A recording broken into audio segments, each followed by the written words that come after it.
The ClearStream 2V from Antennas Direct has a range of up to 60 miles, giving you the ability to receive a multitude of free, high-definition local broadcast networks with expanded programming.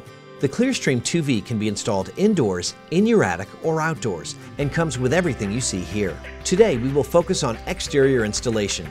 You will need a Phillips head screwdriver, an adjustable wrench, a power drill with a 3/16 drill bit, ratcheting drivers sized 8 and 10 millimeters, and some coaxial cable.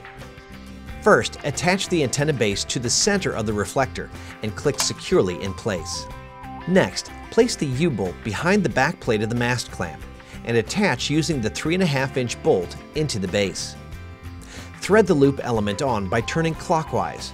Make sure the hole on the base is aligned with the coaxial cable port on the element loop. Secure the mast clamp using the 1 5/8 threaded bolt. Tighten both bolts using a screwdriver. Attach the rest of the mast clamp assembly and secure loosely with wing nuts. Using the coaxial cable provided, thread one end into the UHF in connector on the VHF dipole kit. You will then attach the dipole kit onto the first and second bar of the reflector, pushing down until the kit clicks securely in place. Now, place the other end of the coaxial cable with the weather boot through the antenna base and insert into the back of the loop element. Once connected, slide the weather boot over the connection. Now it's time to assemble the J-mount mast. Attach the J-mount mast to the mount base using the hex bolts and nuts. Before installing the antenna outdoors, it is important to test the antenna in a location that offers the clearest possible view in the direction of the broadcast towers, avoiding placement around tall trees and buildings.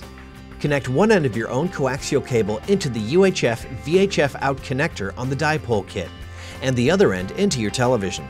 Position the antenna so that it's facing the broadcast towers. Then, on your television, make sure that your input is set to antenna or air, and then scan for channels. If you are not receiving signals for the available channels, you may need to reposition your antenna and rescan. Mark the mast base position on your desired surface.